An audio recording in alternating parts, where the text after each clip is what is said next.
মেয়েরা যারা মাথায় কাপড় দেয় না, বিশেষ করে মেয়েরা হিজাব যারা করে না, কিয়ামতের ময়দানে এই মেয়েদের এক একটা চুল এক একটা সাপ হয়ে তার শরীরে তার মাথায় দংশন করতে থাকবে। নাউজুবিল্লাহ। বড় কঠিন বিষয় ভাই। নামাজ পড়া ফরজ, রোজা করা ফরজ, হজ করা ফরজ, যাকাত দেওয়া যেমন ফরজ, পর্দা করা ছেলেদের এবং মেয়েদের তেমনই ফরজ।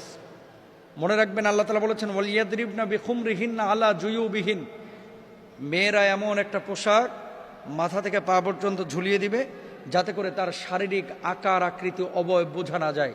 আজকে সামান্য একটু ফ্যাশন করার জন্য, নিজেকে জাহের করার জন্য, প্রেজেন্ট করার জন্য, মানুষের সামনে আমার সিল্কি চুলগুলোকে প্রকাশ করার জন্য আজকে আপনি যে পর্দার খেলাফ কাজটা করতেছেন, এই সিল্কি চুলগুলোই কিয়ামতের ময়দানে এক একটা ওই রাসেল ভাইপারের মতো আক্রমণাত্মক হয়ে যাবে। এই চুলগুলো আপনাকে মাথার উপরে দংশন করবে। কেন আমরা বুঝি না? ছেলেরা এবং মেয়েরা দুপক্ষকে পর্দা করতে হবে, চোখটাকে অবনমিত রাখতে হবে। মেয়েদের পর্দা তো পুরো শরীর, আর ছেলেদের পর্দা হচ্ছে নাভি থেকে নিয়ে হাঁটু পর্যন্ত। এই অংশটা যদি এক চুল পরিমাণ কেউ খোলা রাখে, আল্লাহর আদালতে তারা দাঁড়াইতে হবে। তো মেয়েরা মুখমণ্ডল, হাতের তালু, পায়ের পাতা এগুলো বাড়ির মধ্যে খোলা রাখতে পারে, আর বাইরে চেষ্টা করবে পুরো হিজাব মেনটেন করে তার সৌন্দর্য যাতে করে প্রদর্শন না হয়। ছেলেরাও চক্ষুকে অবনমিত রাখবে, তার লজ্জাস্থানকে ঢেকে রাখবে।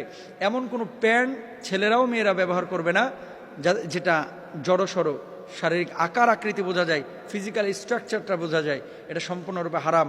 আল্লাহ বোঝার তৌফিক দান করুন।